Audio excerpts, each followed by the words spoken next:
Many residents in Richland and Jackson Township in Vinton County are without safe, reliable water in their homes and are resorting to hauling water from vending stations like this one off U.S. Highway 50 near MacArthur. On Wednesday morning, recently appointed Appalachian Regional Commission federal co-chair Gayle Manchin visited the water station as part of a tour of the entire region that the ARC represents, which encompasses 420 counties in 13 states. Manchin is also the wife of United States Senator and former West Virginia Governor Joe Manchin, who represents an important swing vote in the Senate. One of the projects, many projects that the Appalachian Regional Commissions help support are water projects. Unfortunately, in the 21st century, you wouldn't think that we would be talking about drinking water in homes and having that accessibility. But unfortunately, throughout the Appalachian region, not just in Ohio, but throughout the entire Appalachian 13 states, there are counties and homes that in this day and age do not have running water. And that means people have to be responsible for trying to get somewhere to get water. Now, obviously, the answer is to run water lines to people's homes. But in the midst of all that, the water station, like we're seeing here today, is one stopgap. So instead of having to drive 40 miles one way to get water, water stations like this provide the resource that you only have to drive 7 miles to get water. And so you have companies that pop up, just like the truck that's filling up now. This was a gentleman that thought he would just do this as a part-time job. And now he has hired 3 more trucks, and it's a daily business because there's that many people still without running water in this area. And so, as I said, this is a great stopgap. This is better than driving 40 miles. But the answer is that we need to be sure that people, all of our homes, have running water. The people in this area are doing a wonderful job. They're mapping all of their water lines, all of the water systems. Where's the water coming from? Where do the lines run? And then you look to see which water line is going to be the most efficient one to tap into to provide water to a group of homes. So they're doing that, and then you price out, well, what would that project cost? And then you start writing grants, you appeal to your local, state government for funding, and then ARC is another partner that can come in with some matching dollars to help some of those projects become a reality. So it's a step by step, but we do need to, these are things that need to be addressed. And the president has been very good in realizing that this is a type of infrastructure that needs addressed, and he has been putting more money out that will come into counties and communities.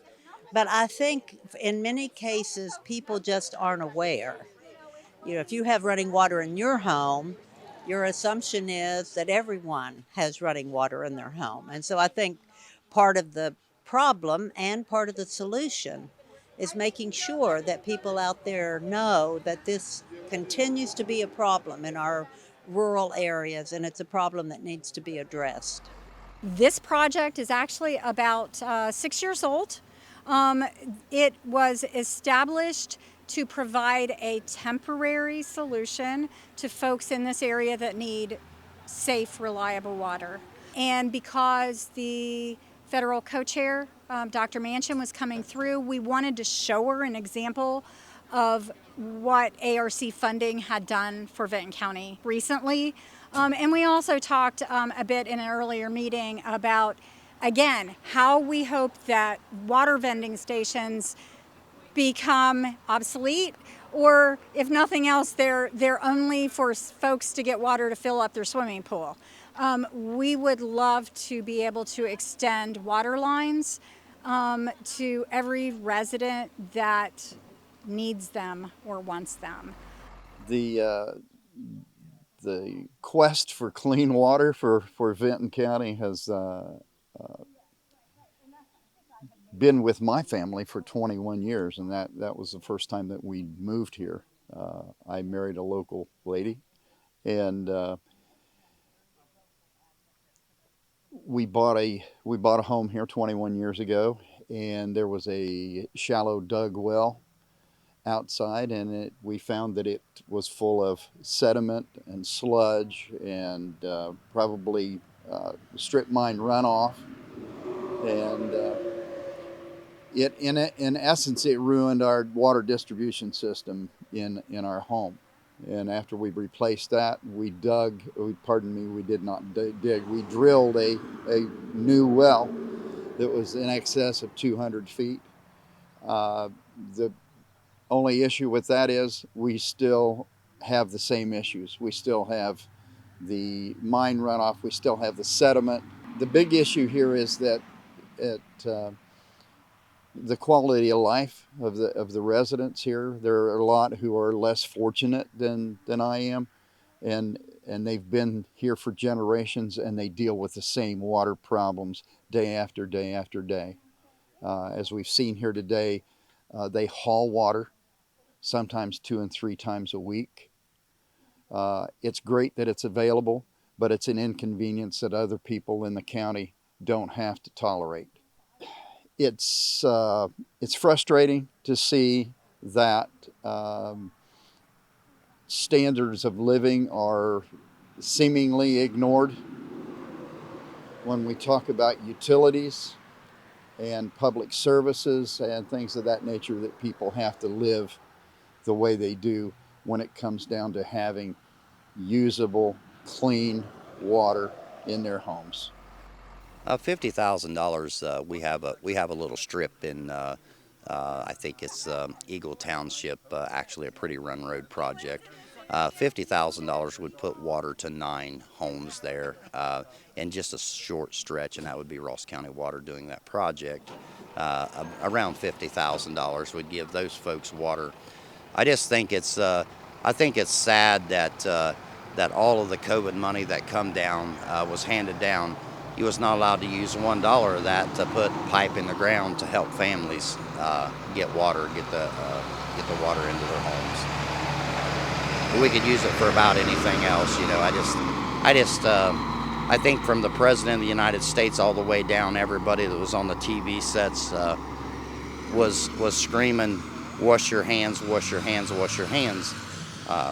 Kind of hard to wash your hands when you didn't have water.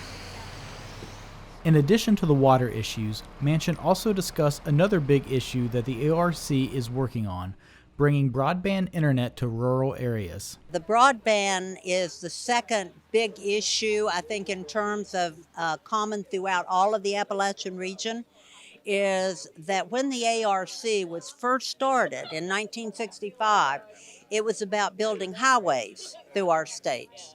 And we'd have a good highway system, and we're still building highways. But the new highway system that is our challenge is broadband. And we have to build that highway system throughout the Appalachian region.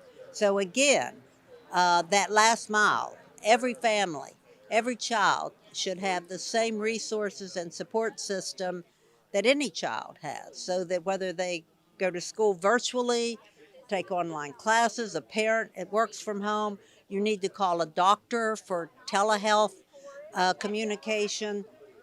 You have to have broadband to do any of that, and every home should have that capability.